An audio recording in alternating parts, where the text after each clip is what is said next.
Jackson out in disguise. Hi, everyone. For Mary Hart, I'm Jan Carl. And for Bob Goen, I'm Mark Steinis. Where is Michael now, and what is with the sheets? We'll tell you where Michael went shopping, but first, there is new trouble in Neverland at the top of our Jackson investigation. There has been a major shakeup behind the scenes in the Jackson camp. Michael's official spokesman, Stuart Backerman, tells ET he has resigned from Jackson's employ because of differences in how the, quote, situation was proceeding.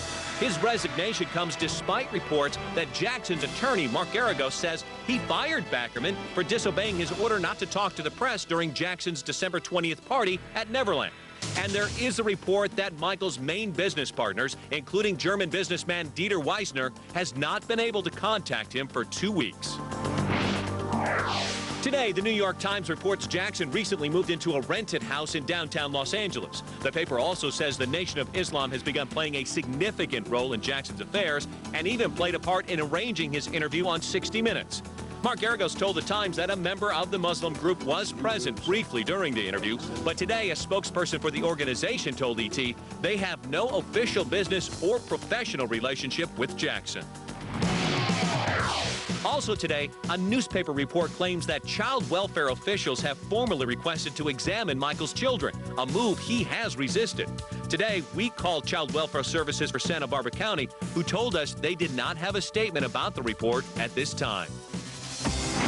On Friday night, CBS will air its one-hour entertainment special, which will include new takes on Jackson's classic songs. Stars, including Beyonce and Jennifer Lopez, will talk about his music and video's impact on pop culture. Michael was reportedly paid $5 million for the special, but today, CBS Entertainment would not comment on any financial arrangements between them and the singer. Tomorrow, we will be at the Santa Barbara Sheriff's Office for their response to Jackson's allegations that he was abused while in custody. But don't go anywhere.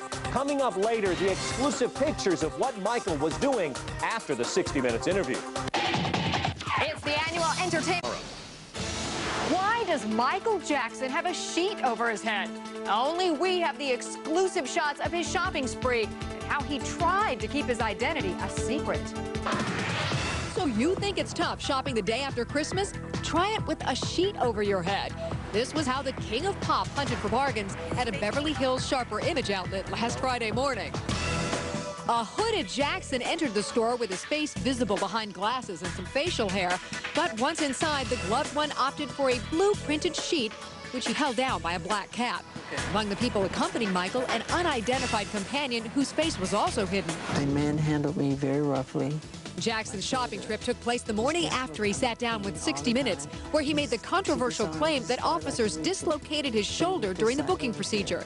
But Jackson seemed to have no trouble lifting his veil to get a better look at the merchandise. He's behind the thing. You see him? Outside, photographers gathered to shoot away through the front window. At one point, Michael even acknowledged their presence.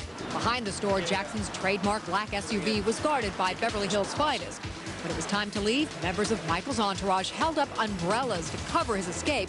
But if you look closely, you can see the telltale sheet climbing into the back seat.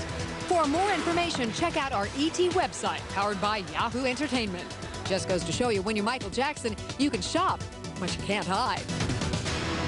And tomorrow on ET, the Michael Jackson TV special you almost didn't get to see. It's finally airing Friday on CBS, but we'll have your first look tomorrow. And we'll be right back with ET's hottest star of 2003. The officer to prevent them from further tightening. After Mr. Jackson seated himself in the car, he told the officers that the handcuffs hurt. He went on to say they were tight, aren't they? In response, he was advised by the officers how to sit in the car seat during the transport in order to limit any discomfort caused by the handcuffs. They're tight, aren't they? Just if you want to scoot forward a little bit. Upon his arrival to the jail, the handcuffs were removed within approximately 40 seconds. The position of the handcuffs at this time were noted by jail staff and were consistent with proper handcuffing procedures. And the sheriff addressed Michael's allegations that he was locked in a dirty jail bathroom. At one point, Mr. Jackson requested the use of the restroom facilities. He was escorted to a holding cell in order to facilitate his request. This particular holding cell was designed to hold up to 7 individuals and had a toilet located in one area. He was alone in the holding cell for approximately 15 minutes. The cell had been cleaned by a work crew just prior to Mr. Jackson's request. Upon Mr. Jackson's release, he thanked one of the detectives who escorted him out of the jail. This can also be heard on the recording of the audio tape. Thank you. The account is quite different than the one Jackson gave 60 Minutes. One time I asked to use the restroom, and they said, sure, it's right around the corner there. Once I went in the restroom, they locked me in there for like 45 minutes. There was doo-doo feces thrown all over the walls, the floor, the ceiling, and it stunk so bad. Then one of the policemen came by the window and he made a sarcastic remark. He said, does it smell good enough for you in there? How do you like the smell? Is it good? And I just simply said, it's all right, it's okay. So I just sat there and waited. For 45 minutes? Yeah, for 45 minutes, about 45 minutes. This morning, the Today Show broadcast an exclusive tour inside the Santa Barbara County Jail where Michael was booked. This is the room where his mugshot was taken, and this is the holding cell with a toilet where Jackson alleges he was left for 45 minutes. This is the infamous bathroom. The Sheriff's Department told NBC the room is scrubbed down every day. Was he in here 45 minutes? No. I would say 15 minutes, 15, 20 minutes. But then again, for somebody who's never really been in jail, being in this room here, it could seem like, an hour and 15 minutes. From the time of Mr. Jackson's arrival to the jail to his departure, approximately 63 minutes had elapsed. The entire booking process was personally supervised by jail command staff. Mr. Jackson was treated with the utmost respect and courtesy during his arrest, transport, and booking and release by all members of this department. He was in no way manhandled or abused. They manhandled me very roughly. My shoulder is dislocated literally. It's hurting me very badly. I'm in pain all the time. See this arm? This is as far as I can reach it. Same with this side over here. Mr. Jackson was seen waving at the crowds gathered outside the jail during his departure. This activity is inconsistent with Mr. Jackson's claims of injuries incurred during the course of the arrest and booking. The Santa Barbara County Sheriff's Department is a professional organization made up of dedicated men and women who deal with difficult and challenging circumstances on a daily basis. While the service of the search warrant at Neverland and the subsequent arrest and booking of Mr. Jackson has generated unprecedented media attention and public interest, Mr. Jackson was afforded courteous and professional treatment consistent with the ethical standards of the Santa Barbara County Sheriff's Department. And be here tomorrow for the latest on the Jackson investigation. Plus, we'll show you the bizarre movie filmed inside Michael's Neverland Ranch. We have been counting down the top scandals of 2003 all week. Well, now it is time for number 1. Michael Jackson's arrest on child molestation charges is by far the top scandal of the year. Well, tonight, we have your first look at the Jackson special that almost never made it to TV. With his CBS special ready to air on Friday comes news today that Michael could face further trouble over his claims of mistreatment by the Santa Barbara Sheriff's Department. I think Mr. Jackson has seriously hurt his credibility. Sheriff Jim Anderson has requested that the State Attorney General's office conduct an investigation into Jackson's allegations. Should this investigation prove the charges made by Mr. Jackson to be groundless, I will request the criminal charges of false report of peace officer misconduct be pursued against him. Michael's special, number 1's, was originally set to air in November, but the network postponed the program after Neverland Ranch was raided by the Santa Barbara Sheriff's Department. The special looks back at Jackson's long-running impact on pop music, including Thriller, which became the biggest album in history at the time, selling more than 25 million copies. Producer Quincy Jones remembers that making the record was a battle. We had 2 months to make Thriller. And that's when you have no time for paralysis from analysis. Put your head down and don't look up.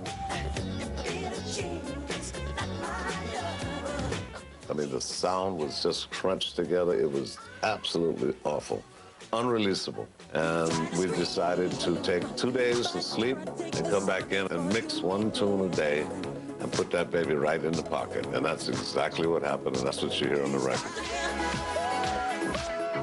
You can see all of Michael Jackson #1's Friday night on CBS.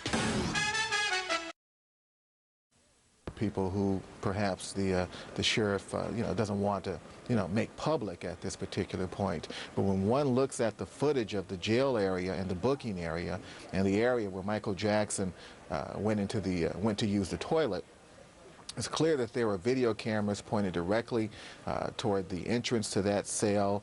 You see at least 2 or 3 video cameras in that area, and in fact this footage is contained or can be found at CNN.com, and so certainly there's going to be more tape, and I'm sure that at some point it's going to find its way into the public domain. Well, there are a lot of curious minds, that's for sure. This email, Chris, coming from Jerry. Sure, Michael Jackson was handled with kid gloves while being taped. What happened out of sight is the issue. What about the damage to his arm? Are we going to believe our eyes or the sheriff? What's your take on the pictures and the talk and what we saw on Michael Jackson's arm? Well, for one thing, Michael Jackson has given us no details in terms of how this injury allegedly occurred. I mean, was he punched? Did someone twist his arm behind his back? I mean, we really don't know. And once again, when you look at the footage of Michael Jackson leaving the county jail, there doesn't appear to be anything wrong with him at all. He appears to be rather jovial, smiling, waving to the crowd. It's very, very hard for me to believe that these deputies are going to injure the king of pop on a day and at a time when the entire world is watching. And there are 100 TV cameras right outside that building. Mark Garagos is also in the county jail. I'll tell you, I will be very, very surprised if there is some evidence that these deputies abused Michael Jackson. Jay from Alabama, don't Mr. Jackson and all his spokespeople and Garagos realize how stupid they look coming up with all of these defenses? None of these people have any credibility left. It is sort of a war. You hear the sheriff saying this is about credibility. Now you've got Garagos coming forward saying this is about credibility, and everyone's blaming it on each other. That's true. That's true. Both sides are pointing at each other, but it is a credibility contest. On the one hand, there's the credibility of this young boy.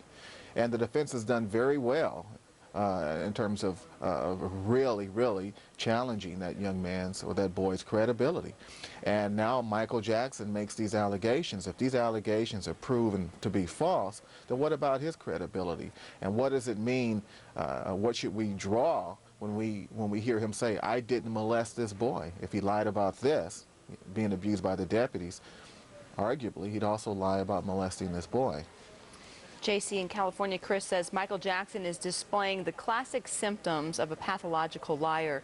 Could this be the beginning of new defense strategy, citing mental illness as the reason for his inappropriate behavior with children? I doubt that. I mean, to suggest that he would put on a psychiatric defense on the one hand, to explain his behavior with children, might also tend to cause some people to believe that he in fact molested this boy and that he suffers from some psychiatric affliction that causes him to molest children. I don't think you're ever going to see a psychiatric defense in this case. The issue is going to be, did he do it or did he not do it on the one hand? And from a legal perspective, is there enough evidence to convince us that he did do it beyond a reasonable doubt? Do you think his lifestyle, his looks, how he's changed, his skin color, his face, his hair, would that play a part in this at all when you set him up as an eccentric person? It does. It does play, and I'll tell you how, because I've been thinking about this an awful lot. And, when you think about the interview, the Bashir interview back in February, the interview on CBS a few days ago, I mean, I sit and I wonder, why would they do this? Why would they allow him to be interviewed by CBS? Because he essentially places himself at the scene of the crime when he says he allows children to sleep in his bedroom along with him.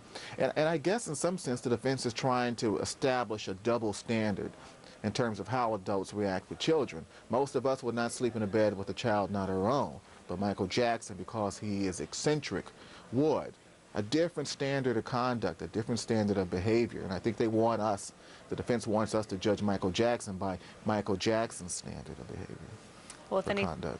Well, this entire case brings up a lot of questions and a lot of interest, of course. Christopher Darden, our legal analyst, will be talking, I'm sure, quite a bit more. Thanks, Chris. Yes. Happy New Year. Happy New Year to you, too. All right. Had to say. All right. On behalf of the Jackson family, we would like to thank everyone how grateful we are that Michael's fans are here to support him at this difficult time. As you know, Mike was being arraigned on January 16th in Santa Maria, California courthouse. He is innocent. My brother is innocent. 1,000% innocent. My mother, my father, my sisters, my brothers are overwhelmed at the outpouring of the support from the fans both here in the United States and all around the world. It is a true testament. It is a true testament to Michael and his messages of love and inclusion that so many people of diverse backgrounds are traveling from around the globe to support him. There has been an outpouring of messages from fans who can't make it to Santa Maria but want to express their support for Michael. I would also like to thank them for their prayers and their best wishes.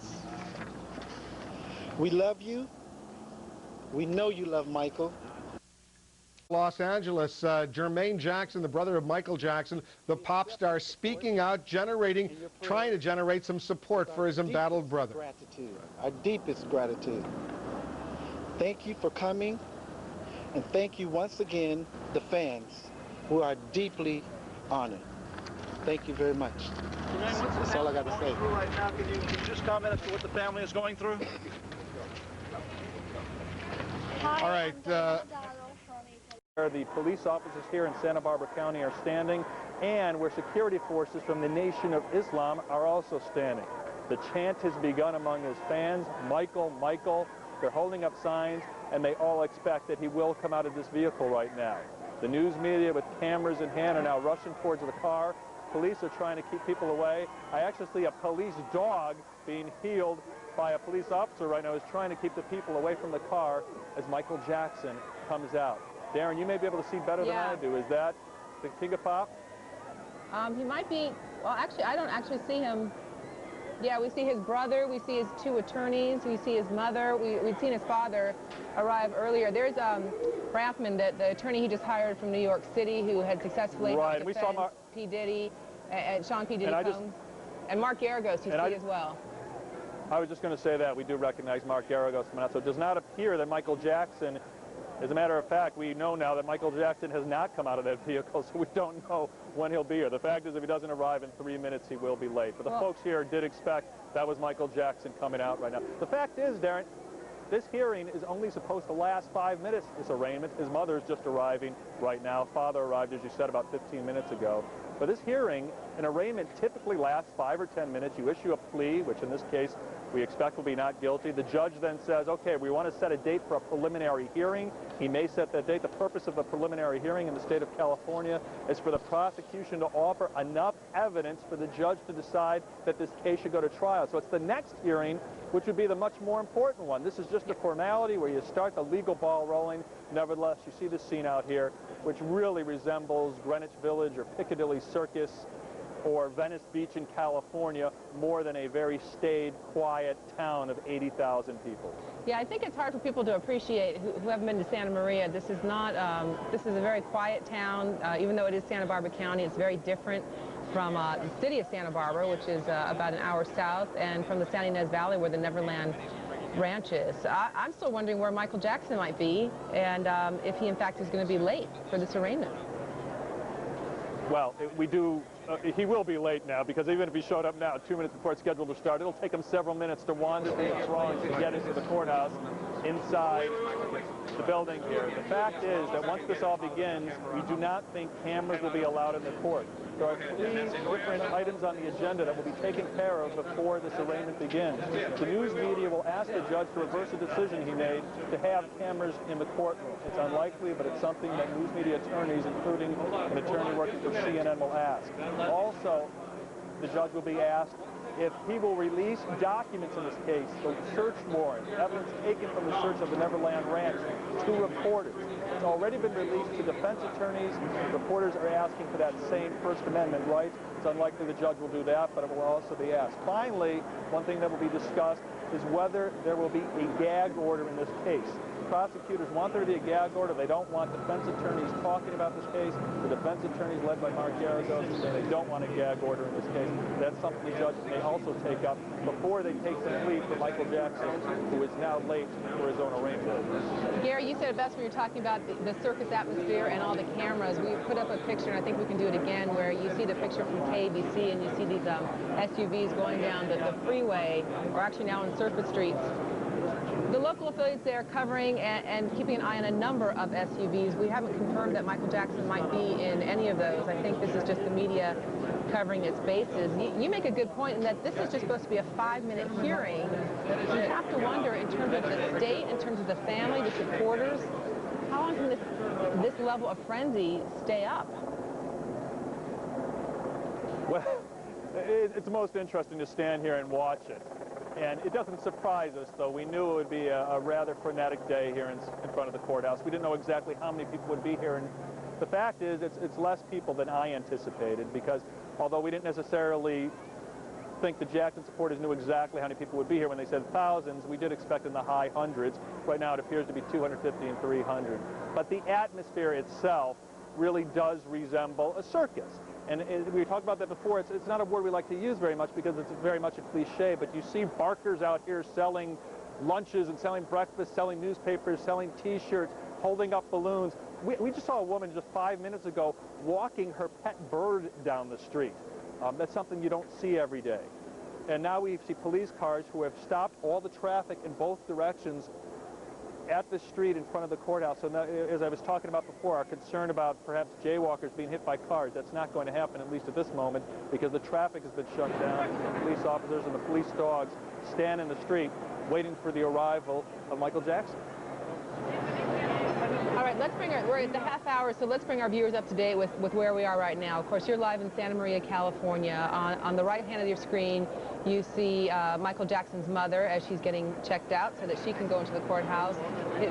His brother is behind him, but behind her. We've also seen Joe Jackson, their father, arrive, and the two attorneys, the two high-profile attorneys who are representing Michael Jackson. But so far, and according to my clock, 2 minutes past when this arraignment was supposed to begin, no sign of Michael Jackson. On the left hand of the screen, we have our affiliate KBC following a stream of SUVs going down the streets of Santa Maria. They perhaps believe that Michael Jackson is in one of those. We have not been able to confirm that, however.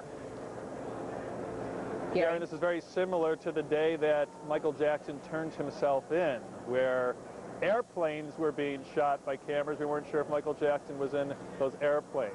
And then his limousine rolling down the streets of Las Vegas. So it's all part of a very frenetic scene. Not surprising. The fact remains that Michael Jackson is not only perhaps the best-known performer in the world, but perhaps the best-known face in the world. Everyone knows who Michael Jackson is, no matter what country you go to. You can find Michael Jackson fans. The fact is here we've seen news media. Already this morning I've talked to people representing the news media from Japan, from Australia, from Great Britain, from Germany, from France, and of course from the United States. So this is literally an international news event. But what's very notable, it's much different than the Kobe Bryant case in terms of coverage, which we've also been covering, another celebrity trial involving an athlete from the Los Angeles Lakers.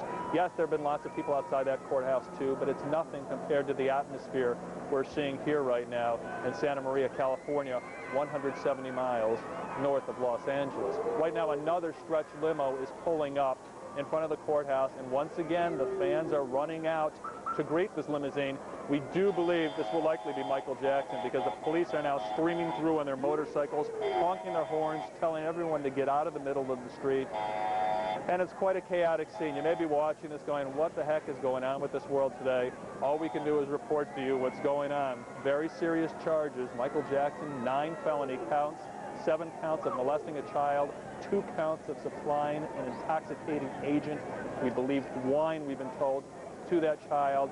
He can go to jail for many, many years, and this is the very beginning of the legal process that could determine if the so-called King of Pop ends up in a prison for many years. Okay, it looks like what we're seeing is the meet and greet, Gary. This other limousine has pulled up. We're going to assume that Michael Jackson is inside because we're seeing Mark Garagos and Mr. Braffman approach the limousine, I guess, to greet Michael Jackson and then walk in with him as a further sign of support for their client as he goes in and faces these very serious charges. You are going down the list, 9 felony counts. If convicted of everything, could face 21 years in prison. So a lot on the line as this legal process gets underway. I will tell you, Darren, that one thing that Michael Jackson and his lawyers will realize as soon as they get into the courthouse is this is a deadly serious business, jurisprudence for a felony. He's going to get out of this limousine, if he indeed is in the limousine, as everyone's waiting to greet him. He will see his supporters. He'll probably issue a smile, probably gingerly wave, or at least we anticipate he'll gingerly wave after his interview on 60 Minutes where he said he couldn't raise his arm any higher than his shoulder because he said he was manhandled when he was arrested. But once he gets in that courthouse, this is a very serious process that will begin. This is not a misdemeanor, this is a felony, and it's something that the judge will remind him of. Now, there are more cars coming down the street right now. You're looking at a shot of this limousine, but there are other police cars and other vehicles that are now pulling up, so it's really impossible for us to tell which of these vehicles Michael Jackson is in. And we've seen this in a lot of celebrity cases we've covered over the years. They do this for security reasons. They sometimes do this for posture reasons also. It makes it more interesting to the fans out there. Gary, it looks like he's putting his hand out of, or somebody's putting his hand out of the SUV and flashing a peace symbol or a V for victory symbol. What I find incredible is the lack of control on the media and the crowd, how close people are able to get to this car and how impossible it is for the vehicle to get up where it needs to go.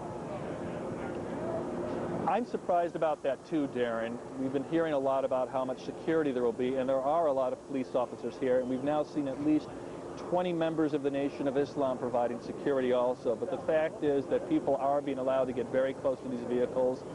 This is a very not a commotion-free situation right now. You see lots of people running in the streets despite the fact that police want to keep them out.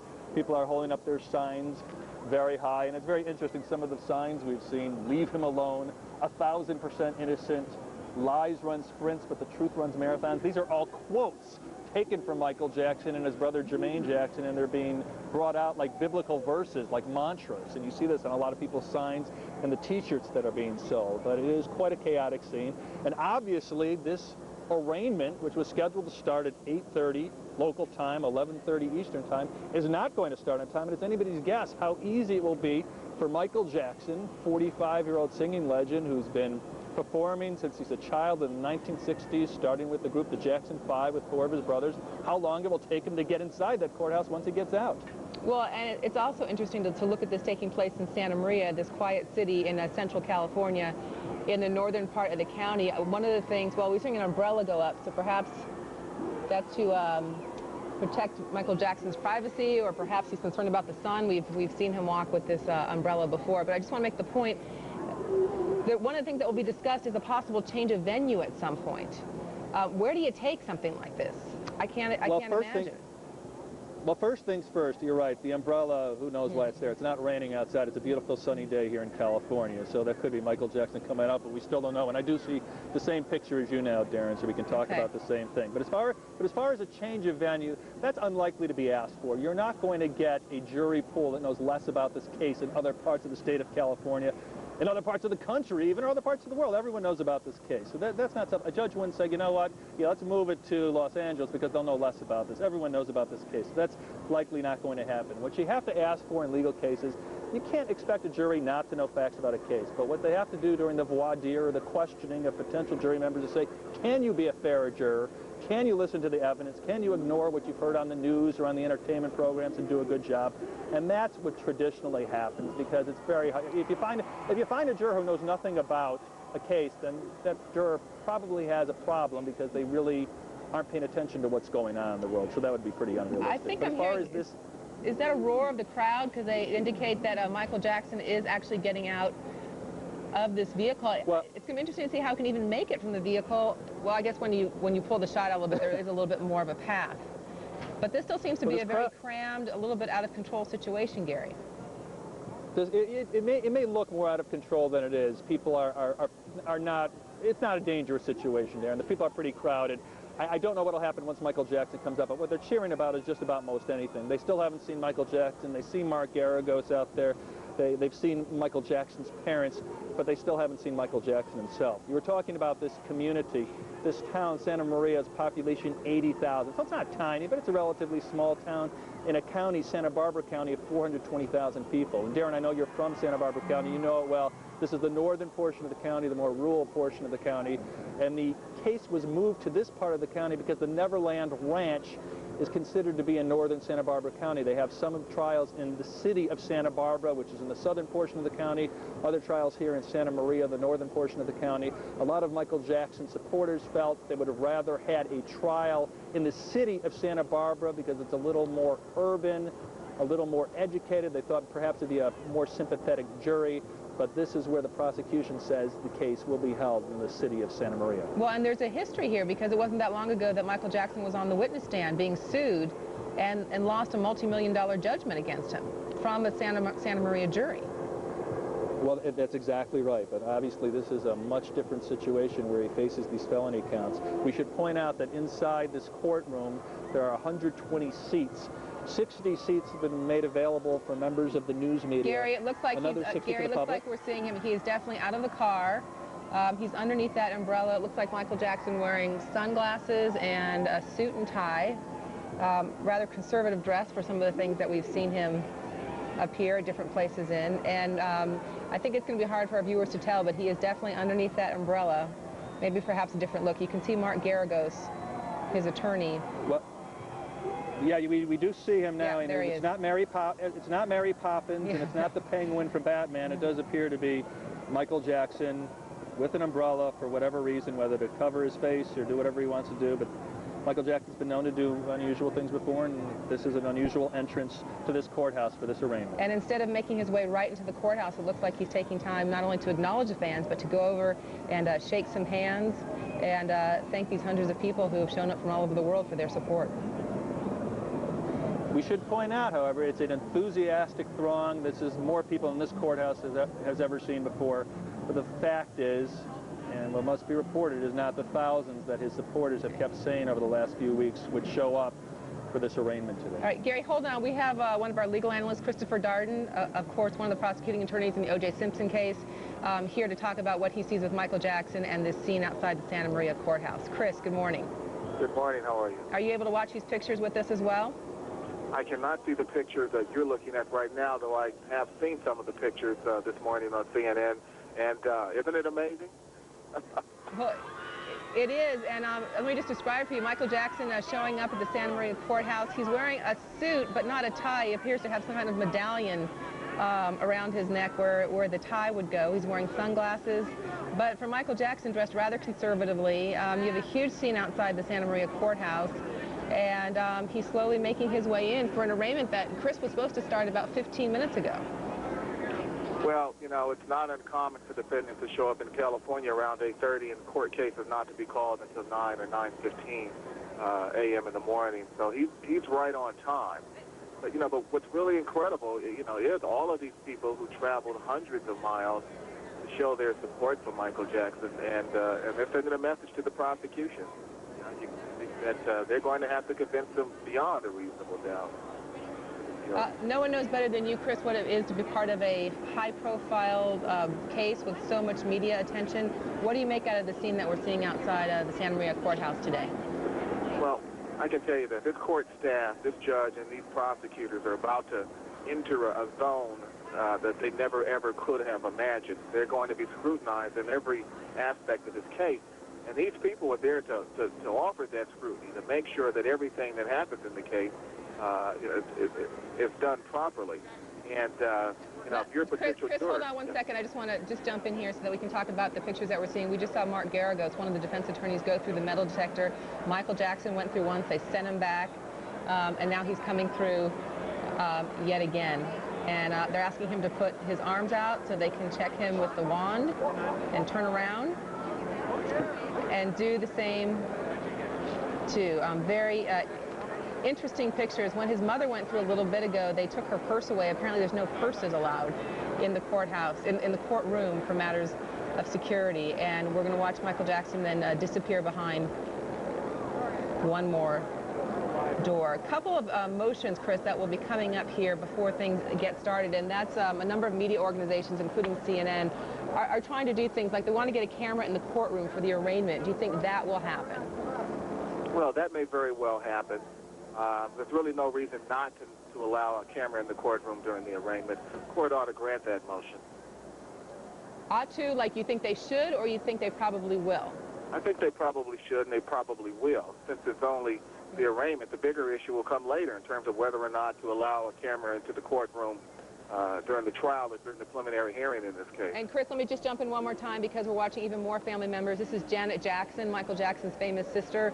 She just went through the metal detector, and now one of the guards going over her with a wand as well, making sure that it's okay for her to go inside the courthouse. So a number of Jackson family members showing up today to support their famous brother. What about the search warrants? The media, Chris, would also like to see these search warrants unsealed. Do you think that will happen?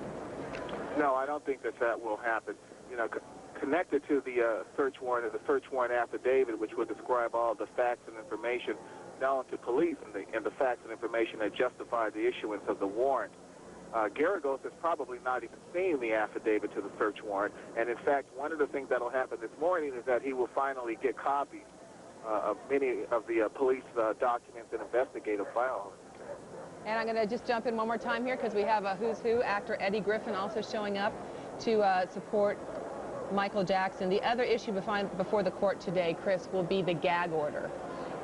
What will be that situation, do you predict?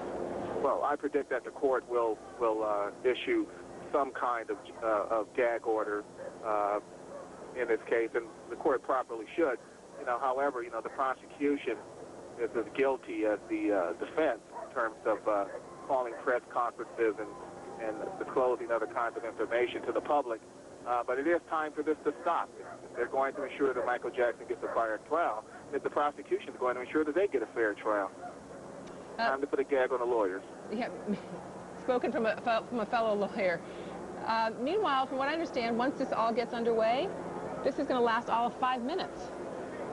Yeah, it should last all of 5 minutes. The complaint that's been filed against Michael Jackson is there in court. He is there to be advised of his constitutional rights and to enter a plea of guilty or not guilty. Mark Garagos will waive reading of that complaint and enter a plea of not guilty on behalf of Michael Jackson. The court will set dates for pre-trial and preliminary hearing, and otherwise they'll just take up the issue of the few motions that have been filed so far. And when you look at all this, just for a 5-minute arraignment, doesn't it make you wonder how they are going to conduct things like a preliminary hearing and then ultimately if it's decided a trial? Yeah. You do have to wonder, but they must. You know, the government has filed the case against Michael Jackson. This is what they've bitten off, and and they have to go forward. It's going to be very expensive, very time. A lot of the court's resources. What about a change of venue in this case if it gets that far, Chris? Well, been thinking about that, change of venue in the Michael Jackson case. A change of venue would not have been proper in the O.J. Simpson case because of the media coverage and because of his celebrity. Michael Jackson is even larger and even bigger in terms of his celebrity. And, of course, the media attention focused on this case already. And even on the day of the search warrant is so massive, I can't imagine there being any place in the state of California where you're not going to find jurors who don't know a lot about this case already. But what about the other issue of a jury of his peers? Because this part of Santa Barbara County, Santa Maria, does not have a large minority population. Well, that's true, but that's no reason and no basis for a change of venue. That is where he chose to live. These are his neighbors and fellow city and county citizens, and they are his peers. And so that's how it works. Stay with us, Chris. And I think we also have Gary. We're rolling some tape. This was just moments ago. This is as Michael Jackson not only arrived at the courthouse in Santa Maria, but finally made it out of the SUV that he arrived in. You'll see him go over to the fence and not only acknowledge fans, but go over and shake hands and thank supporters who've come from all over the world. Yes. I am about 3 minutes away, I believe. So I should be stepping out of the car in about 3 minutes. Okay. Chris, we're going to let you go. And I think we still have Gary with us. Do we still have Gary Tuckman? All right, Gary, let's bring you back. You were watching, we watched this unfold from the ground, but you watched this unfold from up on the roof. Give us your comments, please. Well, it was interesting watching everyone gather every time a limousine pulled up, hoping it was Michael Jackson. And then when they saw the umbrella pop out, which is, I guess, an international symbol of Michael Jackson's arrival, people went pretty wild. Right now, they've calmed down considerably, knowing he's inside. Many of them, at this point, it was very funny, rushing to the courthouse and being told, you can't come on in here. They're only allowing 60 members of the general public to have seats inside the courthouse. No cameras as of yet, but as you just discussed with Christopher Darden, that will be brought up before the judge. And if the judge would decide to allow a camera in the court for this arraignment, it will then take time to bring the camera in, set it up, and that would cause a delay in the proceeding. But once it starts, it's expected to be very brief. He will plead either himself or with his attorney not guilty, be told of a preliminary hearing date, and then we expect that umbrella to come out of the courthouse again, go back in his limousine, and for Michael Jackson to either go to Neverland or his new mansion in Beverly Hills or somewhere as this case begins. You know, it was so interesting to watch the scene as it unfolded here live on CNN, was not just to see Michael Jackson arrive, but a number of famous faces. A few members of the Jackson family, including Janet Jackson. We saw actor Eddie Griffin arrive to support Michael Jackson as well, just adding to the circus environment. But it makes me wonder, Gary, who decides who gets to get inside that courtroom? Well, what happens as far as the news media goes, it's a pool allotted to different members, of different news organizations. As far as the public goes, that's a pool also. They had kind of a raffle, but they also, Michael Jackson, the defendant in this case, is allowed to bring in pretty much anyone who is important to him. So all members of his family will be allowed inside that courthouse, and of course, close friends will be allowed in too. They're very liberal about that when it comes to those cases. You're allowed to bring in whoever you need to offer your support, generally speaking. But there were, you said there's 60 seats for members of the general public inside that courtroom?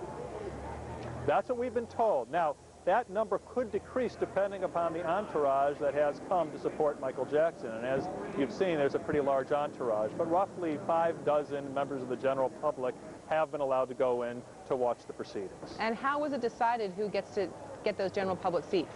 First come, first served? Well, right, no. That would cause quite a rampage here if that happened. What they did was earlier, a couple of hours ago, they started handing out tickets to people who had shown up.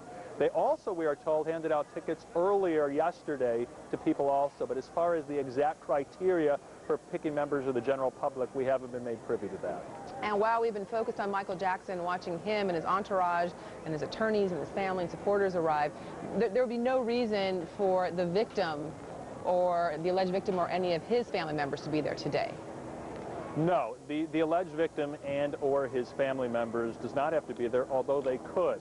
And we've seen that during the Kobe Bryant case. In the Kobe Bryant case, the alleged victim has not shown up for any of the motion hearings or any of the preliminary hearings. However, we have seen her parents inside the courthouse in the last 2 hearings, but they're not required to be there at all unless they have decided they want to testify, and then they are brought in and have to be there to obviously testify, but they don't have to be there for any other portions of it. Okay, for the people who have been staying with us and those just joining us, once again, Gary, remind us of the very serious 9 felony counts that Michael Jackson will plead to this morning in Santa Maria.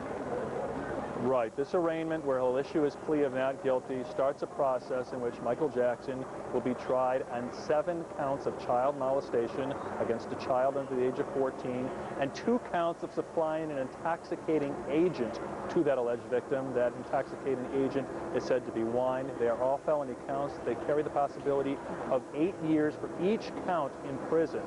It's likely if Michael Jackson were to be found guilty, they would not be consecutive. It would be made concurrent, so it's unlikely it would be 72 years in prison.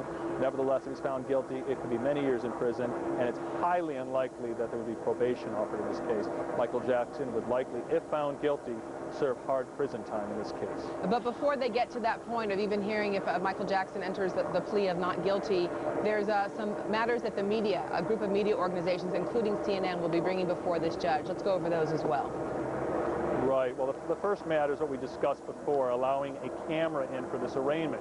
You heard Christopher Darden say it should be allowed. He thinks it will be allowed. I don't know if it will be allowed because the judge has already said no, and this is basically an appeal to that, which sometimes is harder, but we'll see what happens.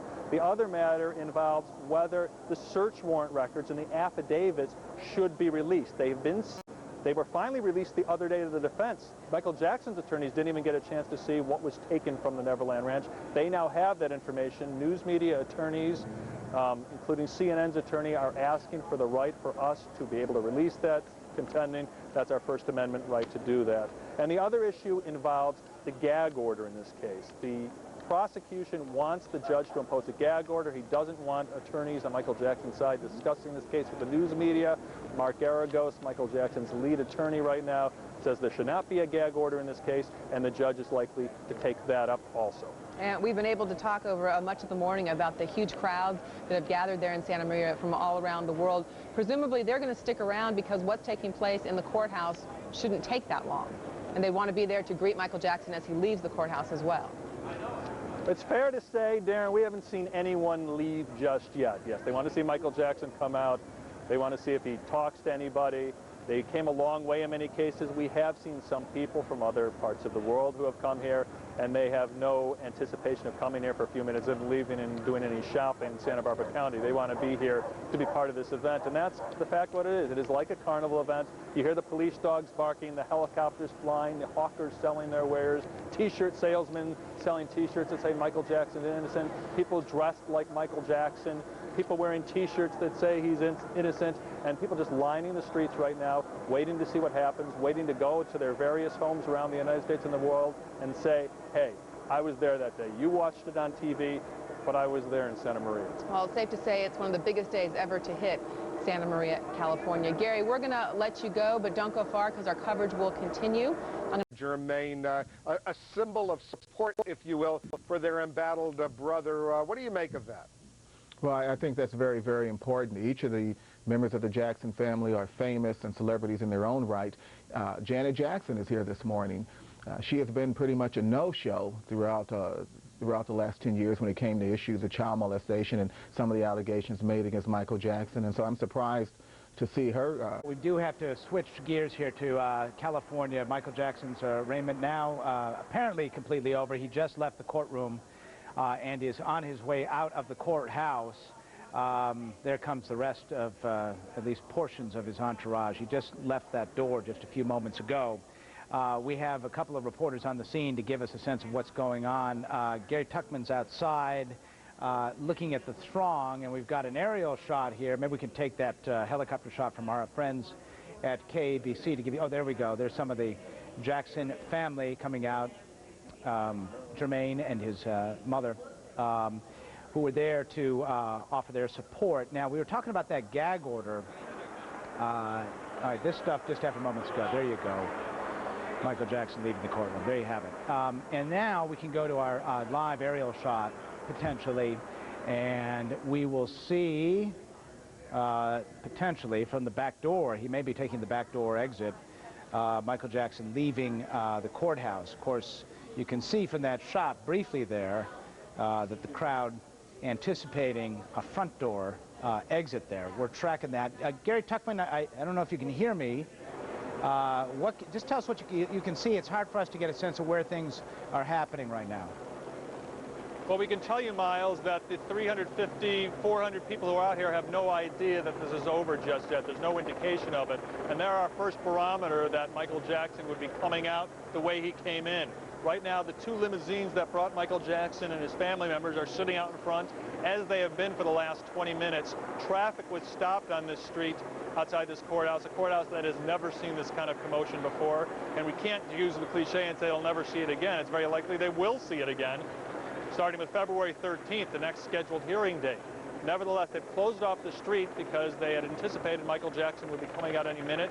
Now we know it's over, and we will hear cheers from these people as soon as they spot him. But as of now, they haven't. But it really has become a tourist site out here as people pose for pictures, hold their signs, take pictures of members of the news media, take pictures of many of the Michael Jackson imitators. It reminds me of being at Graceland and seeing all the Elvis Presley imitators that come to honor the king. Here they're dressing like the king of pop to honor Michael Jackson, who is now an accused felon who faces the possibility of many years in prison after pleading not guilty to 9 felony counts of child molestation and supplying an intoxicating agent to that alleged victim.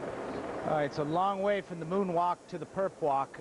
We do believe that he may, in fact, be leaving out the back door. We got that covered, though, so don't worry. Chris Darden, to what extent is it the obligation at all of Santa Barbara County to make it easy and safe for Michael Jackson to go to and fro? This is quite a scene.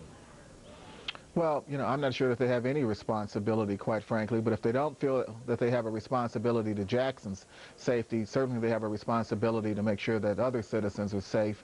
You have a huge traffic jam here. He is a celebrity. He is someone who could be the focus of violence. And, you know, and so to that extent, yeah, they ought to make sure nothing happens to Michael Jackson on county property. And there's Joe Jackson walking out, live pictures. There's Mark Garagos, the rest of the members of his team there as they walk out. Take me back, Chris Darden. Did you ever feel, in the midst of vote, did you ever feel concern for your own personal safety? I mean, these situations can turn ugly on a dime, can't they? Yeah, absolutely. And when we prosecuted O.J. Simpson, we received many, many death threats and the like. And in fact, across the country, a couple of people were convicted of having made death threats against members of the prosecution team. And so, yeah, you have to be very concerned about your physical safety in these cases. All right, and just so you're clear, what we've been watching in the gray suit there, that's Joe Jackson, just went out of frame there for just a moment, Michael Jackson's father. Charles Feldman's also there. Charles, what are you seeing from your vantage point?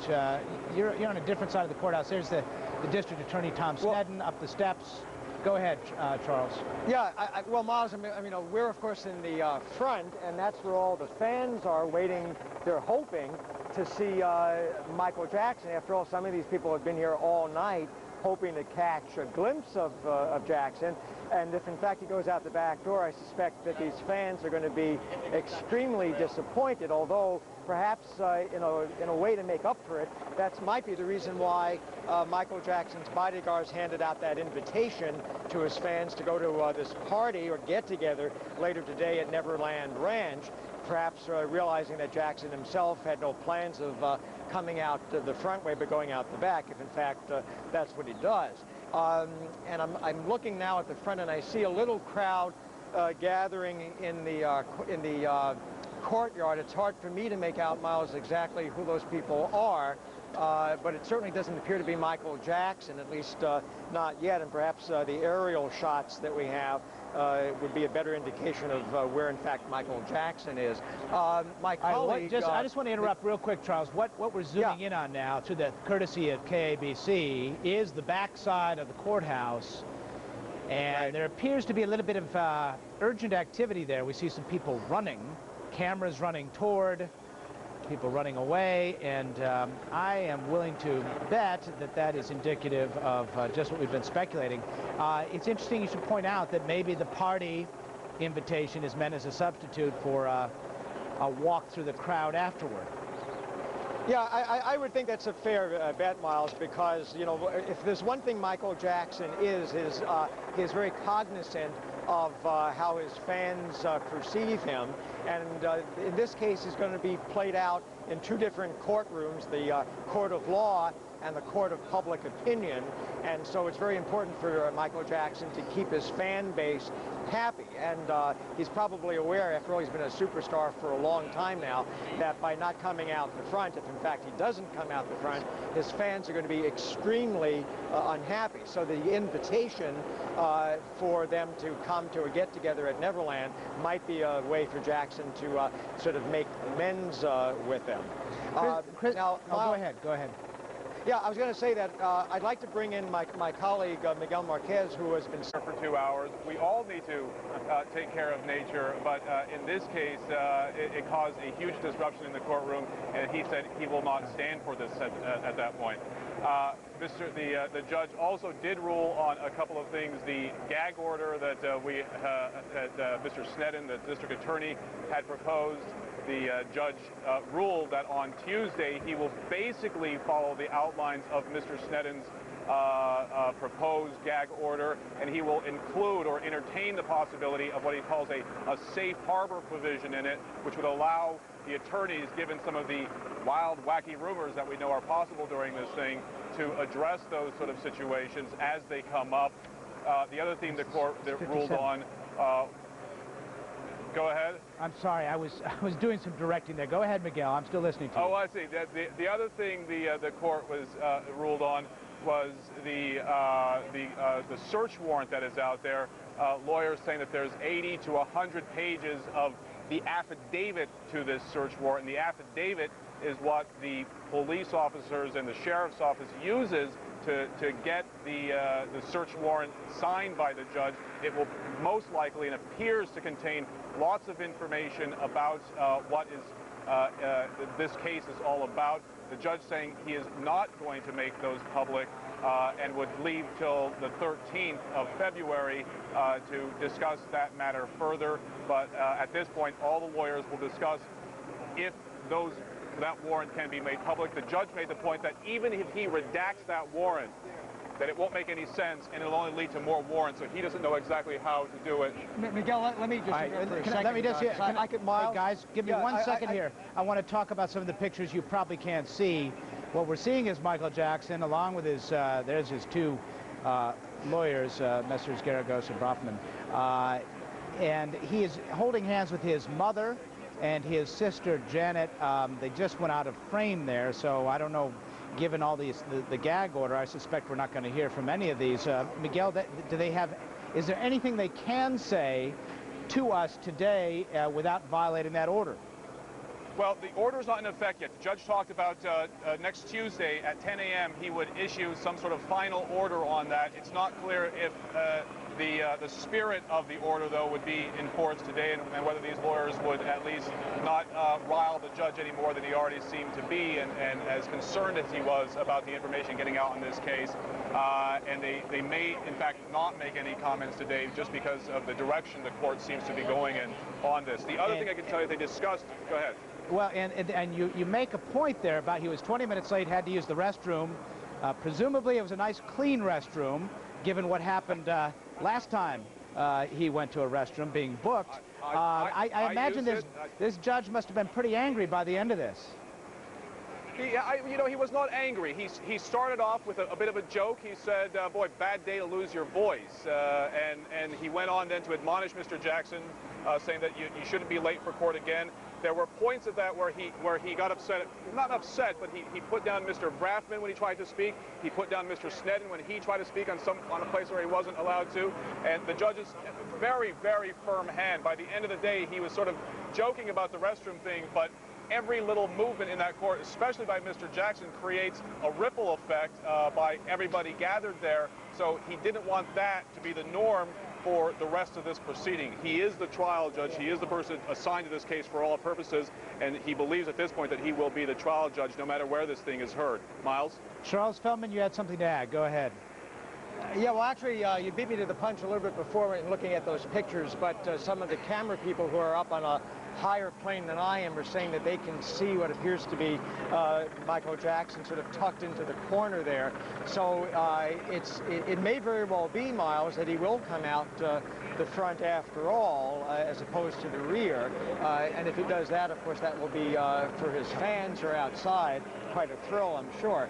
But right now, everything seems to be in a kind of holding pattern situation here. Well, I can tell you that it seems fairly clear. Guys, great shot right now. They're applying a little bit of makeup to Michael Jackson. You know, just a little bit of powder there as he gets ready to run that gauntlet. It does appear the limousines have just moved a few feet. Miles, I could see Jackson now. Hey, does anybody know? I'm sorry to interrupt you. Does anybody know why the white armband? I do not. I believe that's a fashion statement, Miles, something you wouldn't be familiar with. But you're hurting me. That was mean, wasn't it? I'm sorry, that was mean. All right. But there is only one way out of here, unless he used the back door, which he obviously didn't. He is coming out the front way there, Miles. Yeah, Miles, here he comes. In fact, I could see a glimpse of Michael Jackson, and I'm sure the camera can see it now. And the fans, you may be able to hear, there's an umbrella going up. I don't know if you can see that on camera. Yeah, and by the way, I think we should point out that the reason for the umbrella is ultraviolet rays, skin. He doesn't want to have any sun on his skin. I made a quip about Kevlar a while ago, tongue-in-cheek, and the truth is he doesn't want to get any sun in his face. Right. I'm going to try, Miles, to, I see all the attorneys and Michael Jackson not too far from me. I'm going to try, I don't know if we're going to be successful in getting them to come over and talk, but I don't know. All right, well, we wish you Godspeed as you head into that. Yeah, well, let's try it. Why not? Mr. Jackson, Mr. Jackson, Mr. Jackson. Well, he's going over to left here. Hold on.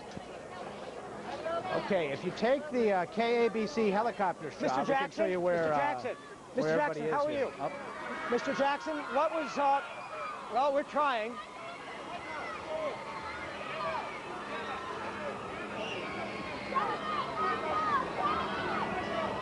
I think that might be the first gag order moment on in this event.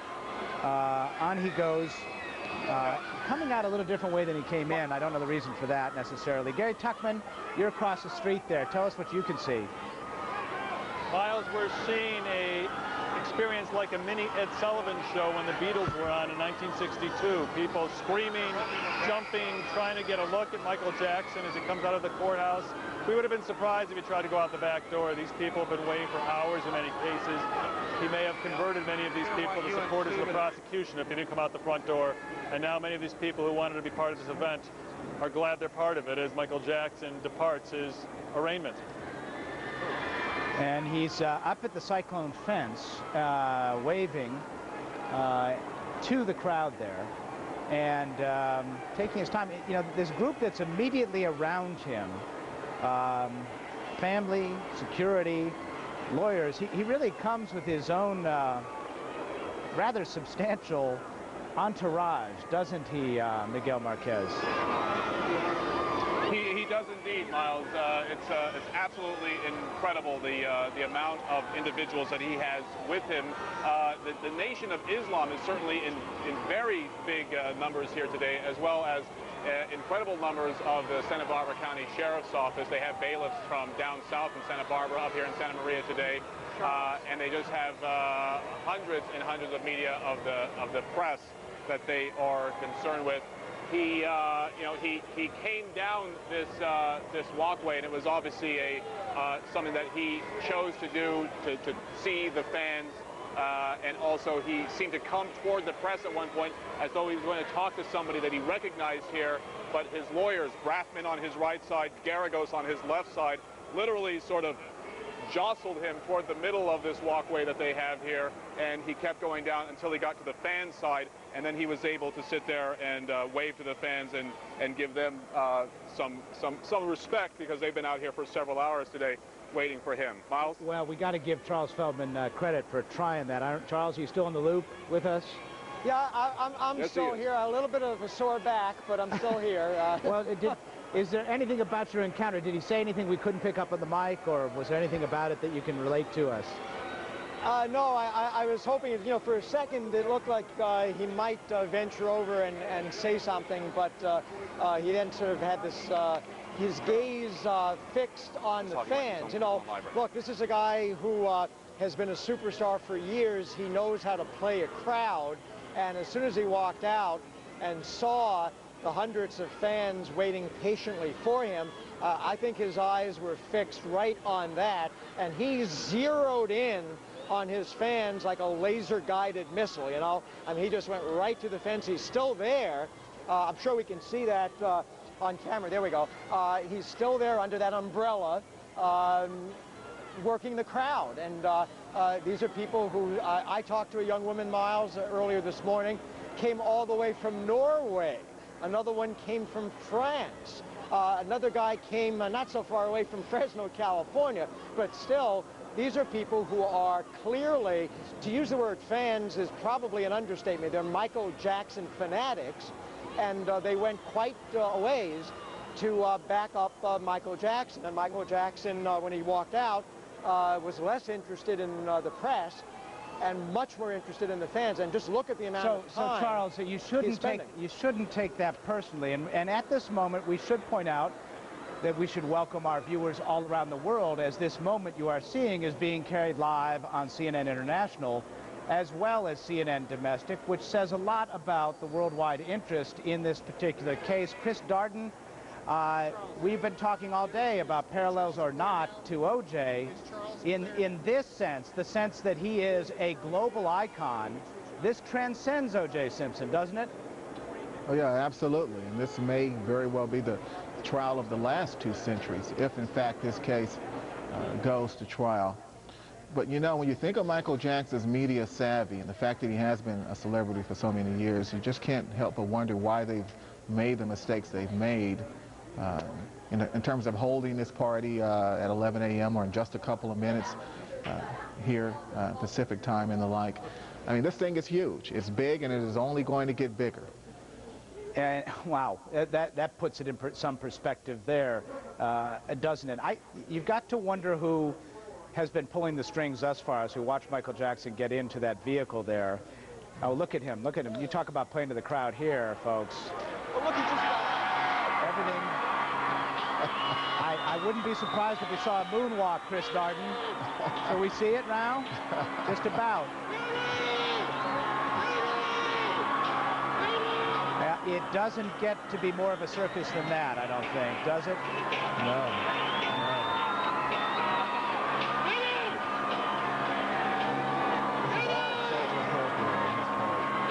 All right, we were talking about being contrite at the Hall of Justice, and I don't see a lot of contrition here. Do you, Chris Darden? No, I don't see any contrition, any humility at all. I think this is completely disrespectful, I think, to the court and to the process. I mean, compare and contrast Michael Jackson's conduct and Kobe Bryant's conduct after he was charged in the rape case in Colorado. You've seen nothing from him but dignified conduct and all the humility you would expect to see from someone charged with a serious felony. And yet we see Michael Jackson standing on the top of his limousine waving to the crowd and things of that nature. This will not play well in the DA's office. This will be a piece of tape we will see repeatedly, I predict. This will be an image that will sear in our minds, and it looks like he's got a couple of people with some special access to document this whole thing. Is there any aspect of Michael Jackson, Inc. that doesn't think about ways to slice and dice and market Michael Jackson? Yeah, I guess this will be a poster at some point, right? You know, they'll sell 1 million of them. But, you know, he may well be sitting in prison at the same time. You know, you shouldn't do anything to provoke or anger these prosecutors. And, well, I'm sure they and a lot of people in Santa Maria are offended by this. I suspect so, and you almost expect to see a still image of that on the next album cover. Gary Tuckman, what are you seeing where you are? You there, Gary? SUV. Just a week and a half or so ago, he went on 60 Minutes and said that he was, quote, manhandled so roughly that he can't raise his arms above a certain level. And there he used some brute strength to pull himself on top of that SUV and then wave to the crowd. Also, one other thing I noticed is I stand here on the roof right across the street from the vehicle. I remember covering the return of the veterans from the first Persian Gulf War. And the exultation we saw then, there were a lot more people, but it was no different than the exultation we see today. And it's such a different situation. And it just seems sort of surreal to see the same kind of cheering and excitement and tears welling in people's eyes in this situation as we saw back when the veterans came back from the first Gulf War. All right. Wait a second. We've got Mark Arraignment and do this as a courtesy. Let's go to them right now. Jeff, right. Mark. Yeah, Mark, come here. Ben, you were live. If you can get was this? Yes. Was this a planned proceeding out here? This reaction? This was spontaneous love outpouring on both sides. This was not planned. I'm in the proceeding and I'm stunned. So this was not planned. Okay. But I thought it was kind of. Were you pleased by what he did? I think the outpouring of love for Michael Jackson is universal. People there from Japan and Poland and Australia. I think it's an unprecedented outpouring of love for an entertainer. I've never seen anything like this. Give me a minute. But are you upset that the judge got off on the wrong? That he got off on the wrong foot with the judge? Let me address it when I come back. We just had the opportunity to talk to Jeff Toobin, can you hear me? It's Miles in Atlanta. Yes, I can. Hi, you can make Miles. a case not just the wrong foot. He's on the wrong roof and in the wrong county by doing all that we just witnessed there. Miles, today was a combination of an ordinary arraignment and perhaps the most bizarre legal proceeding in American history. The scene outside, which is just ending now, of Michael Jackson, whipping up his fans, on one hand, but I mean, it was just as peculiar in the courtroom at times. I mean, in the courtroom, you had a situation where 60 fans greeted each member of the Jackson family who arrived with applause, actual applause in the courtroom before the judge took the bench. Hey, Jeff Toobin, can you hang on one second? We have Mark Garagos speaking to the reporters there. I want you to stand by. Let's listen to Mark Garagos and Benjamin Bradman. We are, well, I don't know what's more to tell you unless you're going to shut the helicopters off. I'm extremely pleased at the team that we've assembled. Ben has agreed to come on. Steve Cochran has agreed to come on. Bob Sanger, who's not here, has agreed to come on. And we couldn't be more pleased with this group. We work well together. We like each other. And I think that ultimately the results will show that. Good morning. The weather in California today certainly beats the weather in New York today. So I think I made the right decision. And I think today suggests that we have a long haul. We're not permitted to comment on the substance of anything that happened, so we will not. We're not going to get off on the wrong foot and violate the court's gag order. I think the outpouring of love for Mr. Jackson is sort of extraordinary, and there are people out there from all over the world. So I think it's quite a spontaneous outpouring of support that is nice to see. We look forward to being part of this defense team, and I think today, on balance, was a good day. We were in the court at 8:28. It was a very good day. As you've seen from around here, the traffic and the gridlock is amazing.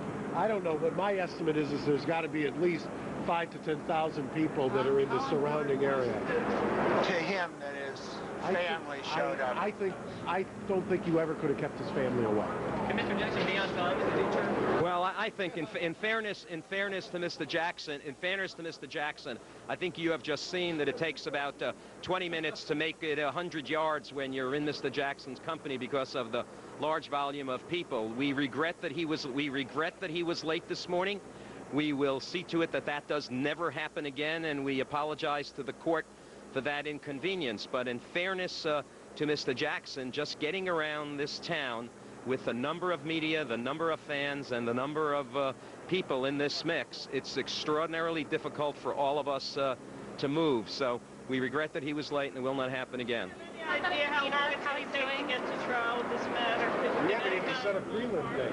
Yeah. We haven't even set it. Let's talk about that once we get to a prelim. Hey, Mark, it seemed like the prosecution had been studying the Peterson case all the while. That, I think, would violate the protection order. All right, with that, the attorneys walk away from the microphones. And because of that gag order, which officially is not in effect just yet, but obviously they don't want to violate the spirit of that, talking about not wanting to get off on the wrong foot, Jeff Toobin and I were just talking about how they obviously have some, well, they have to backtrack a little bit with this judge, don't they, Jeff Toobin? It's going to be a little opportunity here for them to, well, there's going to be a need, I should say, for them to try to make up for what we have just witnessed, don't you think? Well, I think if here come Mark Garagos and well, Ben see if you can grab again. him. See if you can grab him. Go ahead. Ben, do you think there's a chance that the prosecutors might and the judge might be offended by this scene out there? I think if they understand that this was a spontaneous outpouring of love by people who really think highly of him and truly love him, I think the judge should not be offended. I can tell you, I've been in this case for 2 days, and people are coming up to me and begging me if they could get a picture with me, because I am going to be standing next to Michael Jackson. So I honestly believe that there is nothing we could do, even if we tried, to keep these people away. These people really love Michael Jackson, and there are people who flew in from Japan, who flew in from Poland, who flew in from Australia for a proceeding that took about an hour. So I think that's quite extraordinary, and I would hope that the judge would not But there was no requirement for Michael Jackson to get up on a car and start waving to people. I mean, that's a pretty... Yes, but let's have an understanding. I think early on in this case, we're the lawyers, we're going to be lawyers. He is Michael Jackson. He is an entertainer. He is not by profession a defendant in a criminal case. There is no rule book for how a Michael Jackson entertainer performs. And these people came thousands of miles to see Michael Jackson, and I think spontaneously he wanted those not close enough to see him. What was your reaction to the... This isn't a concert, it is a court proceeding. That's correct. What sort of advice will you be giving him for the next court appearance? I will give him a lot of advice with respect to the court proceedings, and I do not believe that I am going to try to change Michael Jackson from being Michael Jackson, and nor do I think that if I tried, I would succeed. This is Michael Jackson. Ben, let me ask you 2 quick questions. First of all, why are you in this case at all now? Why have you joined the team? And also, are you aware that your client has invited his fans to a get-together at Neverland Ranch today between now and 2 o'clock? You aware of that? I am under a gag order in terms of responding to legal issues. So in terms of why I'm in the case, I think if you get asked to represent someone on Michael Jackson's level, I don't think there's a criminal defense lawyer in the world who would say, I'm not interested. Well, there you have it, Miles. I think... Jeff Toobin, you asked all the right questions. I don't think we got a very good answer, did we? Well, I mean, I think the answer we got, which was actually quite interesting, is, you know, the lawyers appear to have very limited control here.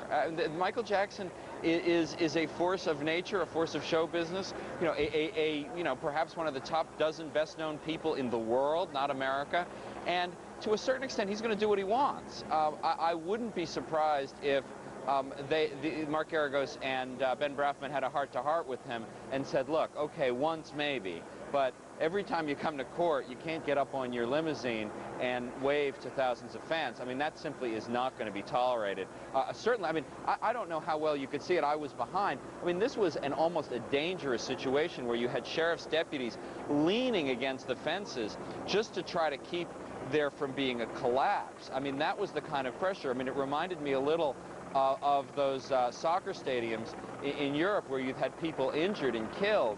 The force of humanity was such. I mean, I bet even if the lawyers don't go to the Jackson, you know, go to Michael Jackson and say, stop this, the sheriff's deputies and the security officials here will say, we simply can't have this again, because I don't think they'll put up with it. It's truly remarkable. And I mean, when a lawyer is in a situation like this, where they feel like they're losing control, no matter how much notoriety that case might bring, no matter what the paycheck might be, it's got to be the kind of situation where you really wouldn't rather be there, or not.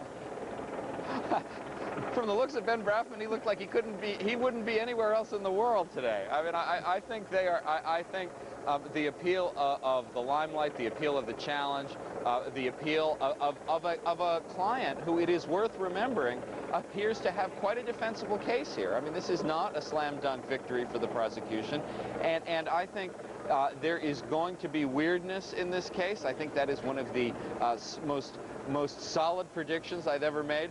But I don't think Mark Garagos or Ben Brafman have any thoughts of regret about being involved, even if they may rue the day that Michael Jackson got up on his limousine. Miguel Marquez, yes, and you are right, he did seem to be relishing that moment there. Miguel Marquez is also in the midst of this, also bore witness to the proceeding, which was not available to us live via camera. Miguel, first of all, where are you in the midst of all this right now? I'm standing right next to Jeff Toobin along the sort of quasi-red carpet here where Mr. Jackson went down, so we were able to watch that occur. And go ahead. Well, your sense of what you just witnessed and the reactions from the attorneys, you know, putting that together with what you witnessed in court. Well, you know, the court case, I was in the overflow room, as they call it, so you weren't able to go to sort of get the flavor of the case of the courtroom itself. However, it was very clear from the beginning that Mr. Braffman, and even walking down this way, maybe the most significant thing of the day, is that he appears to be taking the lead already in this case, even though he wasn't even at the beginning of this day allowed to practice law in California. It started off with Mr. Garagos asking if Mr. Braffman standing up and asking if he could address the court, even though he wasn't allowed to practice yet in California. He's made the proper application. The judge said no. And then on the way out, the two lawyers came down, and it was Mr. Braffman that we sought comment from, and Mr. Garagos kept walking down this way, and nobody really asked him for comment. It seems that Mr. Braffman is already in a certain leadership position in this role.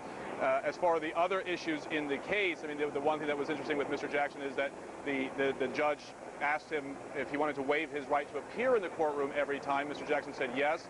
Mr. Sneddon, the district attorney, then stood up and said, that's fine, except I want to be able to say Mr. Jackson needs to be in court when certain witnesses or when certain things that I say he needs to be in court, then he'll have to be here. So it's not clear that we'll see this sort of environment every single time there's a situation. There's a hearing here because Mr. Jackson has already sort of pre-waived his right to appear in court, except for those cases where either he wants to appear or the district attorney wants him to appear.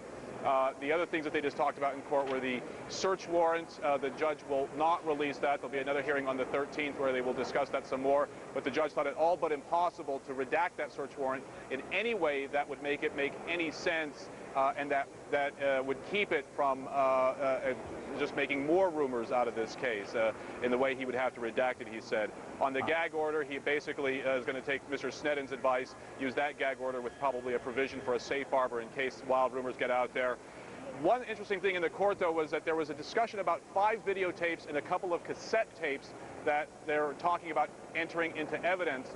They wouldn't get into the specifics of this during the court proceeding, but I thought it very interesting that they were dancing around the issue, talking around the issue about what exactly is on these 5 videotapes and these 2 cassette tapes and how they're actually going to get those into evidence in the court.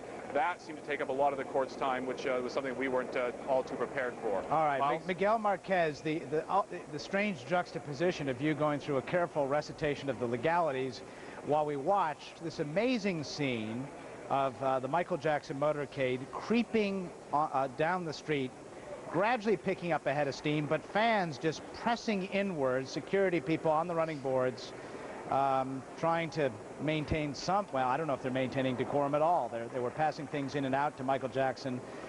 Clearly, the fan worship level pretty high here. Gary Tuckman watched all of that unfold while we were talking. Gary? Vantage point here, Miles. We can really see everything that's happened. So let's put it in the proper context. First of all, Michael Jackson's attorney came out that he believes thousands of people are out here. That's not possible. There are not thousands of people here. Not a professional crowd counter, but have done this enough to be a good amateur. Hundreds of people are out here. And almost all of those hundreds of people went out in the street when Michael Jackson's motorcade started pulling out. The reason? No one was stopping them. If at a baseball game or a basketball game they allowed you to run on the field every time after the game is over, lots of fans would do that too. So it wasn't like a small percentage of people crowding the streets. It was the hundreds of people who were here allowed to do that, and that's what they did. It's also clear that Michael Jackson's his own man. He likes the applause from the crowd. It makes him feel better as a person, and that seems to be one of the reasons why he jumped on top of that SUV to greet the crowd. Remember, after his arrest, he came out of the jail, and he also waved at the crowd, and he blew a kiss, and he gave the peace sign. It's something that he likes to do, but it's very important to point out, so we can be accurate about it, that there were hundreds of people here, not thousands of people here. All right, well, that's worth pointing out. A little bit of hyperbole. It seems to be the pattern here. As we said a few moments ago, Michael Jackson claiming to have dislocated shoulder. Geez, I like the name of his chiropractor. He looked pretty good today. Chris Darden, watching that scene there, I hate to say it, but I'm thinking low-speed chase. It's not white, but there's some similarities. Yeah, there are obviously some similarities here. You know, I mean, it's all very interesting. As I understood it, Benjamin stated that there were, or Mark Garrigo stated that there were some additional lawyers being added to the defense team, and so I guess we are going to see some sort of dream team in defense of Michael Jackson. I mean, this thing is just going to be a huge media magnet, and Michael Jackson is likely to get more media attention, more publicity in this case than he has in the last 15 years in this country. I hate to be a dyed-in-the-wool, grassy knoll cynic about all of this, but could this help his career? Something like this? Is that what you're saying? Well, you know, if he is acquitted, and if it is the opinion of most people that he was wrongly charged, yeah, absolutely, it could absolutely help him. If he's acquitted and it's the opinion of most people that he is in fact guilty, then that won't help his career. And of course, if he is convicted at all, he is certain to go to state prison for a number of years in the double digits. So, wow, we'll have to see. Let's get back to the scene there as we watch this remarkable scene as that Yukon moves down the road ever so slowly, stopping. Clearly Michael Jackson playing the crowd all the way back home to Neverland, whereupon there will be a little gathering. Jeffrey Toobin, you going to the party? I don't know. You know, I was in court, Miles. Yeah. And you know, so I didn't really know about this gathering until I got out here. But I really want to emphasize. I know there were no cameras in the courtroom, so you couldn't see what was going on there. But as peculiar as the scene was out here, there were moments in the courtroom that were just as strange. I mean, you had 60 fans in there who won a lottery to get in. Each time a member of the Jackson family entered the courtroom, they would start to applaud. When Janet Jackson came in, there were several fans weeping with joy and excitement. The intensity, they were I mean, almost without exception, the 60 fans were wearing T-shirts, hats, insignia that showed their love for Michael Jackson. I mean, it was as an unusual a group of people that you've ever seen in a courtroom. I mean, I think there really may be some changes made around here. You know, I've been in courtrooms where the judges have said you can't wear any clothing that indicates your partisanship for one side or another. I think an order like that might be in the works. I mean, even though the guards in the courtroom told these fans, you know, don't applaud, don't make noise, they kept doing it, and only one of them, as I saw, got evicted. So this was, you know, a combination of a fairly ordinary legal argument with an extremely bizarre scene in the courtroom. All right, we're watching the motorcade, police escort and all, as it heads from the courthouse to the Neverland Ranch, where we're told there's a little gathering to a few hundred, perhaps more, of Michael Jackson's fans. We sure hope to get a camera in there. I doubt we'll be able to. Nevertheless, Miguel Marquez, give us a little posting as to what lies ahead now. Did the court set dates for the next appearance and so forth in the next hearing?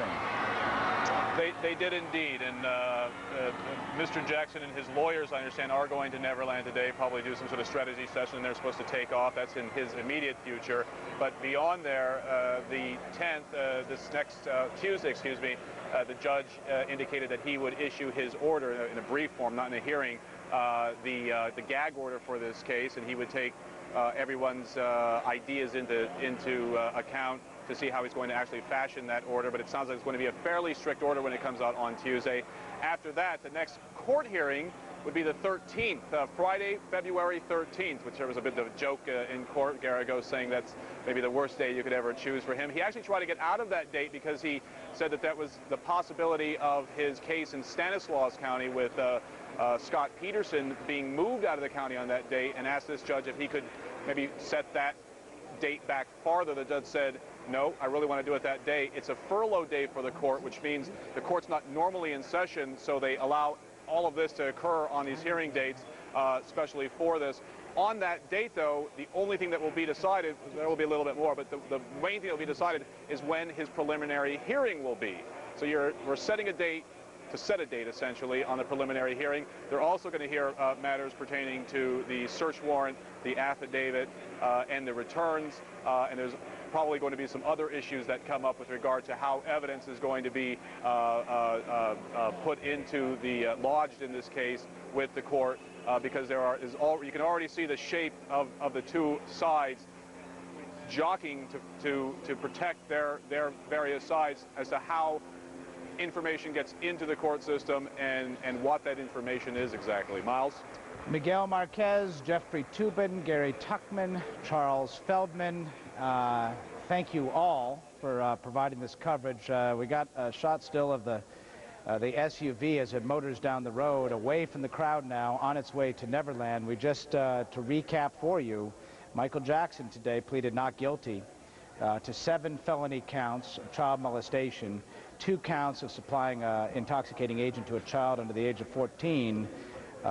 The scene was surreal both in and outside the courthouse as Superior Court Judge Rodney Melville began things by reprimanding the 45-year-old entertainer for being late, for needing to use the restroom, and for having an entourage that applauded every single member of his family as they walked in. As Jeff Toobin, our legal analyst, just said, he cannot remember anything akin to this, the most remarkable court proceeding perhaps in U.S. history. And you saw it here live right here on CNN, and we'll keep you posted on this case, to say the least.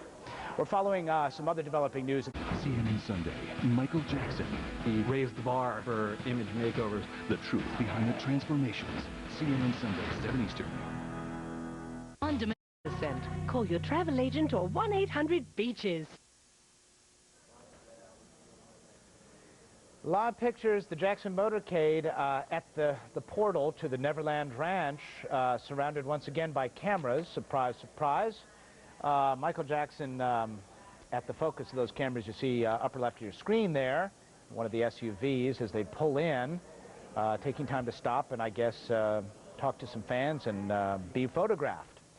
We are told that there will be a gathering there, a reception, if you will, of some of the fans that happened to be at the courthouse just a little while ago. They received invitations that were passed out by the Jackson security apparatus.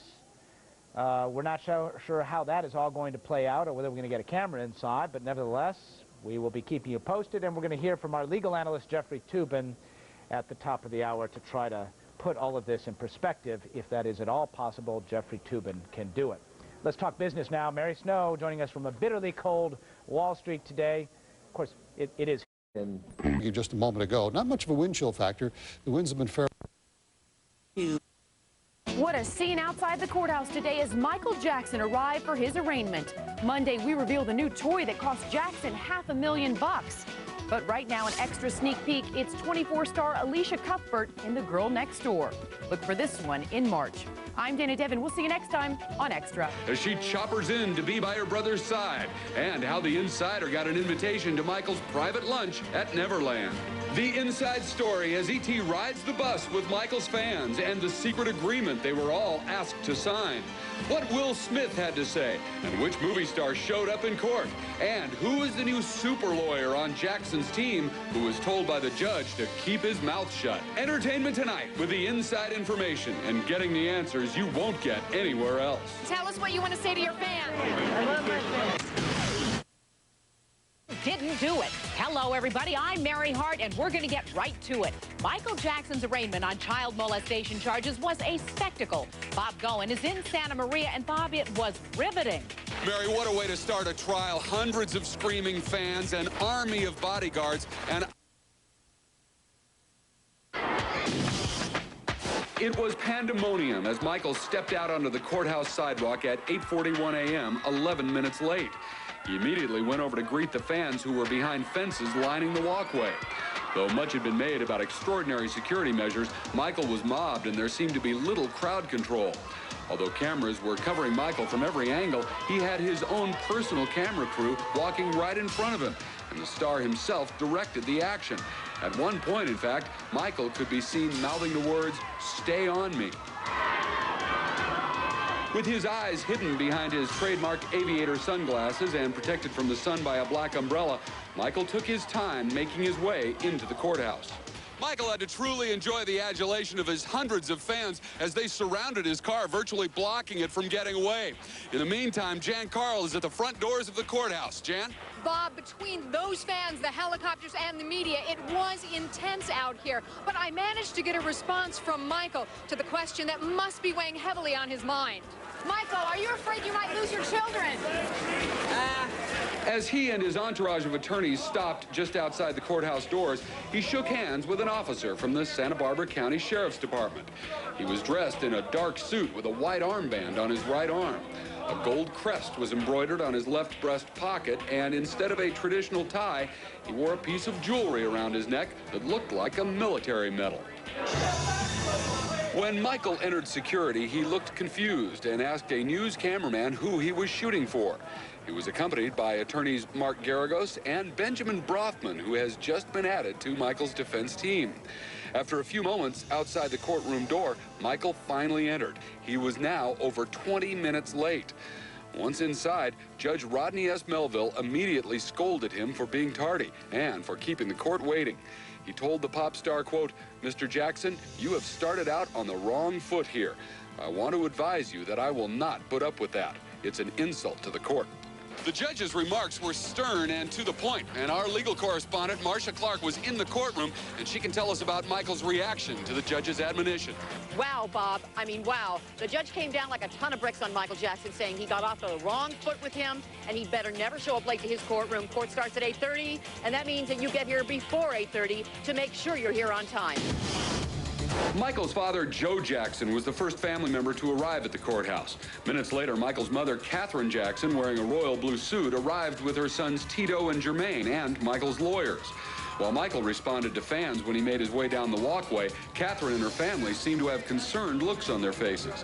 When Mrs. Jackson and the group arrived at the courthouse doors, there was a moment when they were delayed, and there was a discussion about how many seats were being reserved for the family in the courtroom. We got 5 left. We got 5 left. We're going to have a confusion here, and we're going to have to... I walk over here. Can we get the mic out of here? You can go. The support of Michael's family here has made quite an impression, and Jan has the details of the arrival of Michael's youngest sibling. Bob, here on what looked like a press line for a big Hollywood premiere, the Jackson family support for Michael was very strong. Even Janet Jackson, who will soon perform at the Super Bowl, made a rare public appearance. Before entering the courtroom, Michael had asked, "Where's Janet?" About 5 minutes later, Janet arrived with her brother Randy. Wearing a white trench coat and dark glasses, she also was checked through security and made her way into the courtroom. The nanny to Michael's 3 children arrived with Michael's family. And actor Eddie Griffin, a Jackson family friend, was one of the last famous faces to arrive. Earlier in the day, only E.T. was high above Neverland, where we observed Michael's security detail from the Nation of Islam seemingly practicing his arrival at the courthouse. Our bird's eye view also saw Janet, who had arrived at the ranch by helicopter, making her way to Michael's caravan. Our cameras followed Michael's convoy as it took the ride from the rolling hills of Neverland Valley into Santa Maria. From the air, the spectacle of his arrival is amazing. Just before he stepped out of his black SUV, his Nation of Islam security detail suddenly moved en masse down the street to protect the star as he exited the vehicle. And we have a look at the invitations which were handed out by Michael's bodyguards, asking over 300 of his supporters who traveled on buses from all across Southern California to come to Neverland for a post-arraignment lunch. Joe Jackson was the first in the family to exit the proceedings. He and Eddie Griffin playfully sparred, and then Michael and the rest of the Jackson clan began to exit. The group stopped for over 5 minutes just past the metal detectors. Michael was smiling as he spoke with his mother. Sister Janet was at his side, and the two could be seen talking. At one point, they had their arms around each other. He patted her back, and brother and sister embraced. With the crowd cheering and holding hands with his mom and sister, Michael began making his way toward his awaiting vehicle. He waved, blew kisses, and flashed the peace sign. Michael accepted a hug from his father, and later I tried to get a word with Joe. Did you acknowledge Michael? Did you talk to him at all? From inside the courtroom, Michael was stoic. He sat upright but very straightforward. But he had to have been buoyed when he came outside to the cheers of his hundreds of fans. And Jan Carl was just outside the courthouse doors. Jan? Bob, just as Michael Jackson emerged from the courthouse, he came to E.T. to deliver a message to his fans. Michael, tell us how you're feeling and tell us what you want to say to your fans. I love my fans. And how are you feeling? And then he proved it. Astounding onlookers, fans, and the media, Michael climbed on top of his Escalade and remained there for almost 2 minutes. He enthusiastically accepted the crowd's support and showed his delight by dancing, waving, bowing, and embracing their outpouring. After Michael finally departed, Jan went one-on-one with lead attorney Mark Garagos. Mark, can you just tell us what you thought of the scene outside the courthouse today? Well, it's obvious. He's got fans that love him immensely everywhere, and they come out. I've never seen anything quite like this. I don't know about you. Mary, the judge was not messing around when he told Michael that he had better be on time for his next court appearance, which is next month on Friday the 13th. Hope Michael's not superstitious. He better not be, Bob. Now we want a blow-by-blow of what went on inside the courtroom. Let's go back to our special correspondent, Marcia Clark. Marcia, how did Michael's family react to hearing the charges today?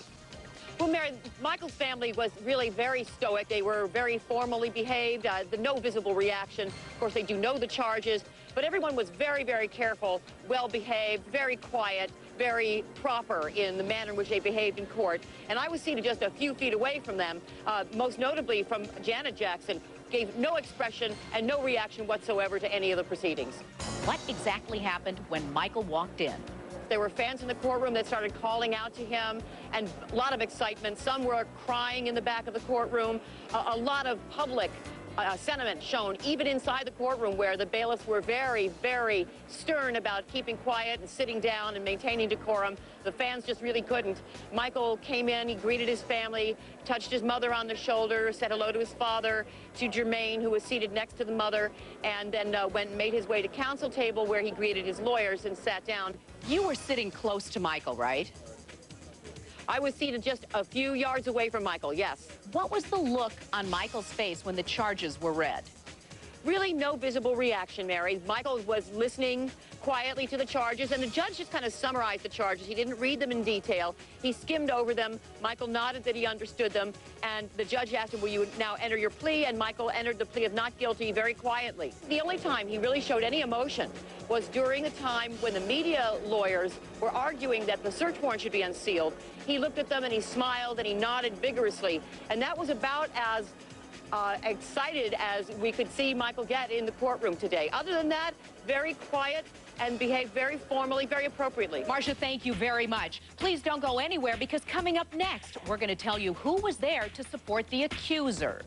Marcia, where is the alleged victim today? Then, he wanted... Fans showed their support. Will Smith was on the set of All of Us, the sitcom he produces with star Lisa Ray. I've met Michael a few times, and I guess my biggest impression is that this is America and supposed to be innocent until proven guilty. Michael arrived back at his Neverland Ranch with his SUV surrounded by Nation of Islam security. He was mobbed by the fans from the bus trip who had been invited inside to meet him. Our Jan Carl was with them as they rode the rides and partied at Neverland. Each fan had to sign a confidentiality agreement before going into the ranch. Give us a tour of Neverland after the protest, and also to provide us with lunch, which was icing on the cake for us. If you were actually going to get to spend some time with Michael, what would you say to him? We love you. We love you, Michael. We know that you're, like his brother said, 1,000% innocent. Michael's support was worldwide. There was a crowd outside the U.S. Embassy in Moscow chanting, "Hands off Michael." Now this weekend on Entertainment Tonight, Michael's $20 million home. Inside Michael Jackson's Beverly Hills mansion, and what we've uncovered about a secret room. And Michael's ex, Debbie Rowe, what she once said about their kids and what she's saying now. Then on Monday, the... Could Michael Jackson lose his kids? His ex-wife sends an ultimatum. Hi, everybody. I'm Bob Goen. And I'm Mary Hart. We have inside information that the reclusive Debbie Rowe is taking a stand and wants Michael to protect his children. Debbie, can you tell us how your children are doing? I don't have any comment. How's Michael doing, Debbie? Have you been able to talk to him? Debbie, we heard that you're concerned about the Nation of Islam. Sources close to the situation tell ET that is precisely why she met yesterday with Michael's close associates, Dieter Weisner and Mark Schaffel. The normally reclusive Rowe was in full public view at the posh Beverly Hills eatery, The Ivy. Following the lunch, Dieter went to the Beverly Hills Hotel, where, as we reported yesterday, Michael's business advisors were meeting. Dieter reportedly told them Debbie had concerns about the nanny looking after the 2 children she had with Michael and their contact with members of the Nation of Islam. According to ET's source, Dieter shared Debbie's position with Michael's team and told them that if the situation doesn't change, she will be forced to take steps to ensure change happens. What was Debbie Rowe trying to telegraph to Michael by having a meeting with 2 of his top people in such a public place? She's definitely sending a message to Michael. ET legal analyst Marcia Clark also believes Debbie may be caught between different factions among Michael's advisors, associates, and friends.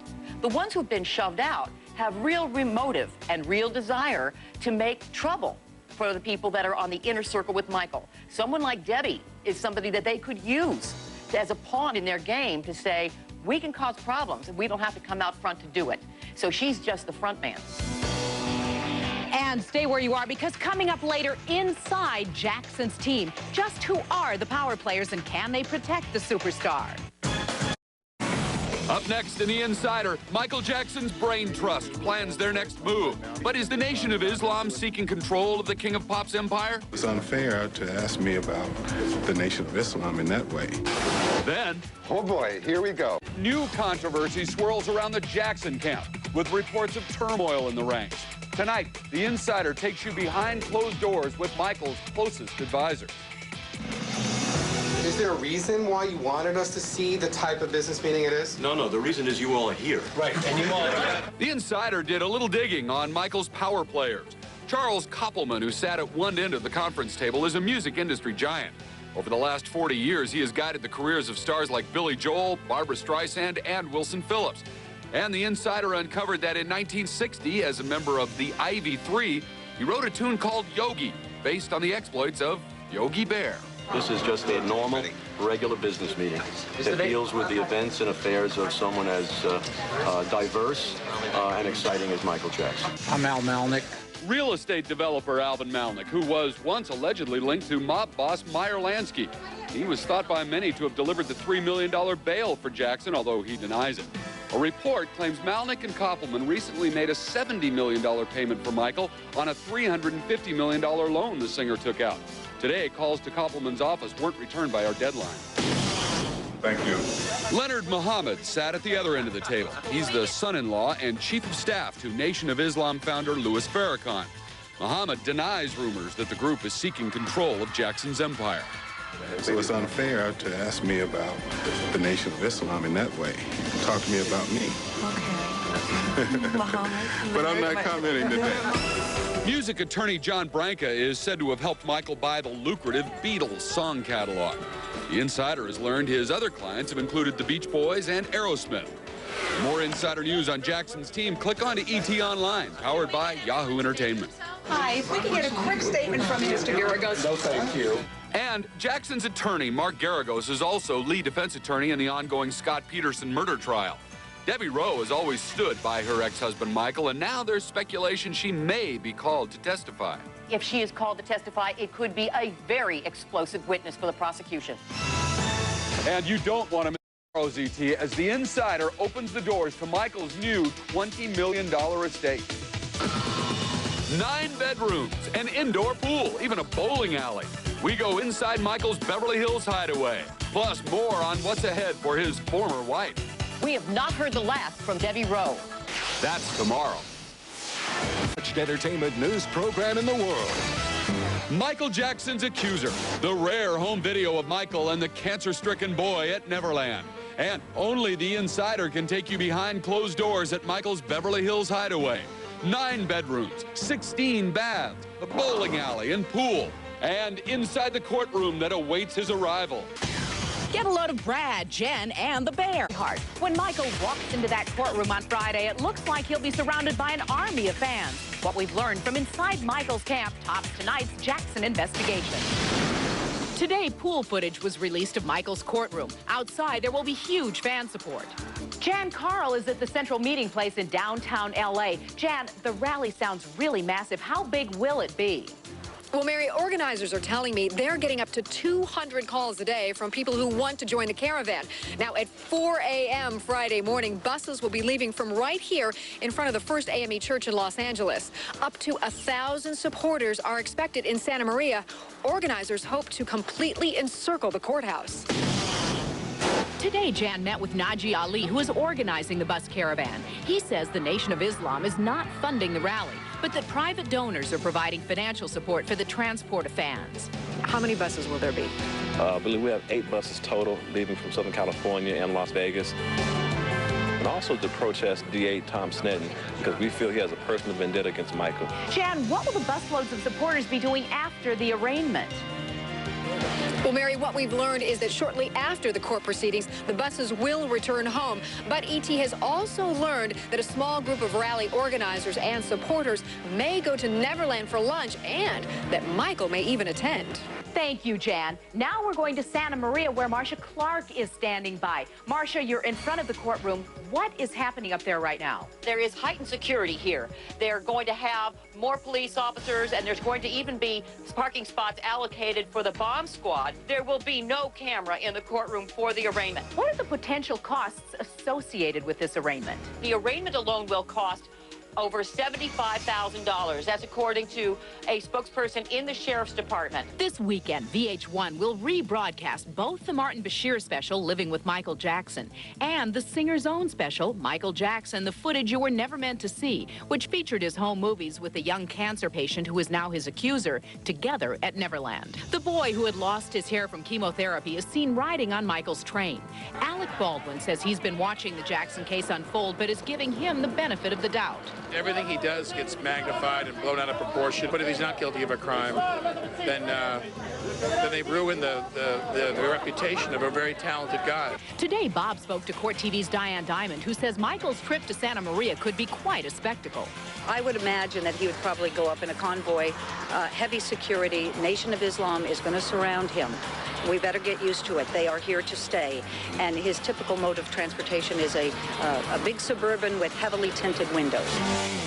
And coming up later, the Insider gets a tour of Michael's new home. Wait till you see what's inside this $20 million mansion. Britney Spears. Up next in The Insider, Michael Jackson's new $20 million Beverly Hills mansion. 9 bedrooms, 16 bathrooms, a 5,000 square foot master suite. And check out that view. We'll take you inside. Then Jennifer Aniston. A few days ago, we told you that Michael is renting this secluded Beverly Hills mansion. Well, he's not going to like this, because now The Insider can take you behind closed doors at the Jackson Hideaway. At 37,000 square feet, The Insider is sure Michael will be able to find a quiet little corner for himself. After a hard day in court, statues of angelic children will greet the star at his new home, which has been dubbed the crown jewel of Beverly Hills. For the tidy little sum of somewhere between $70,000 and $100,000 a month, the self-proclaimed king of pop is living like royalty. There are 9 bedroom suites and 16 bathrooms. Michael's leasing the Hilltop Hacienda for 1 year, reportedly with the option to buy the estate, which was last listed at $20 million. Though he has been widely reported to have financial problems, The Insider wishes we had his money trouble. Check out the stained glass ceiling and wood-carved grand spiraling staircase in the entryway. There are numerous marble columns throughout the home, and realtor to the stars Elaine Young tells The Insider that there is a secret hideaway among the many nooks and crannies. There are like 3 living rooms, and one of the living rooms has a secret place that'll look like bookshelves, and you press them and you enter and you walk into a huge room. Michael can relax in his steam room, prepare a gourmet meal in his kitchen with 3 ovens, or stage a little tournament on his regulation 2-lane bowling alley. Michael actually toured this mansion back in 1993, and sources tell ET that he was about to make an offer. But as we all remember, scandal erupted over allegations that he had molested a young boy, and he backed out of the deal. No doubt Michael is staying in the luxurious 5,000 square foot master suite, which also has its own stress-relieving Japanese soaking tub. The dining room has an etched glass floor with something no estate should be without, a swimming pool underneath. There are multiple balconies around the estate with panoramic views of Los Angeles that can be seen from every angle. This is one of 2 sets of gates blocking all access from the street, and behind these gates, Michael has his own team of security. But ironically, despite that security, this mega mansion can be easily seen from one of the most traveled roads in Beverly Hills. You drive in and can park 50 to 75 cars within the driveway. That's so Michael's many business advisors, close associates, family, friends, and legal counsels won't have to duke it out for that coveted parking spot as Jackson awaits his Friday arraignment. The Insider hears the mansion even has its own barber shop. And tomorrow on ET, the mother of Michael's children. My children are with their father, where they're supposed to be. That's what she said before the arrest. We'll tell you what she's saying now. Plus, more rare footage of Michael with his young accuser and the tearful phone call to the man who brought them together. Oh, you are the kid doing this with Michael. You slept with Michael. It's horrible.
Some members of Congress, including yourself, are trying to help him during this difficult legal moment that he's facing.